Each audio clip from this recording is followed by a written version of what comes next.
Wis kok. Hah? Wis. Wong donya. Kuwi ngopo? Wis kok. Wis. Aku nek lagi seneng-seneng ngene iki dipedhot dalani sengit lho, Tru. Iki lagi gayeng lho iki. Cuy. Damar mati mulya. Siti lunga pasar babi mati semar mendem. Dore iso seneng kaya gaya. Miring.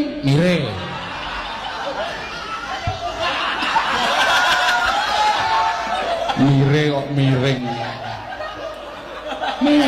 Miring tahu tempe rasane. Waktu terang bulan udara bersinar terang. Teranglah sekali di kota Surabaya. Belum berapa lama kita duduk dengan bimbang. Pakai sarung saya.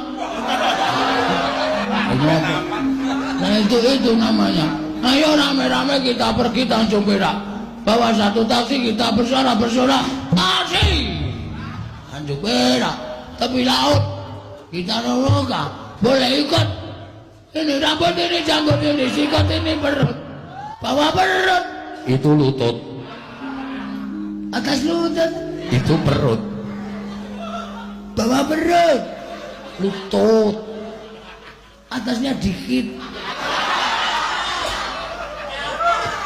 Perut ketepan. Pedro ira kompak. Atas lutut. Mana kutut? Bonggo. Iki arep tak metle kok pokoke. Oh iya. Anu man si gede putih sowan paman sengkung nih. Sowan paman Sinta dijak mulih. Sinta dijak mulih konangan Indrajit dan Pate ning Anoman ora wedi gede. Lah kae Anoman diobong tegang bilung mbak ora kadon. Kogong bilung wae. Mangkene kabeh dadi areng. Nana muga wae kadang-kadang cintaku sekanyang-kanyang kodhe. Karo kowe cahayu sing bakul lembar, bakul nang tulen. Dalane kowe caca puter-puter. Wis ben mengki wae itu. Ben keplak kapok. Ayo.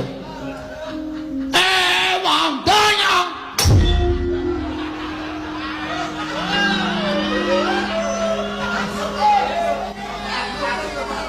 Pak Rebu lahir dina Kemis.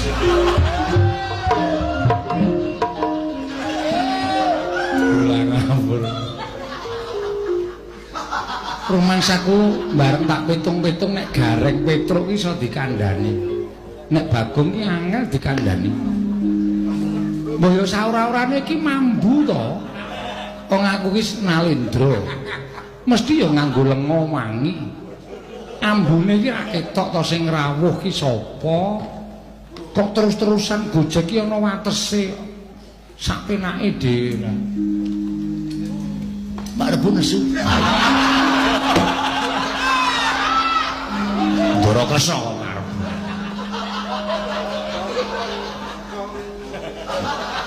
Siap dan mundur teratur. Mundur.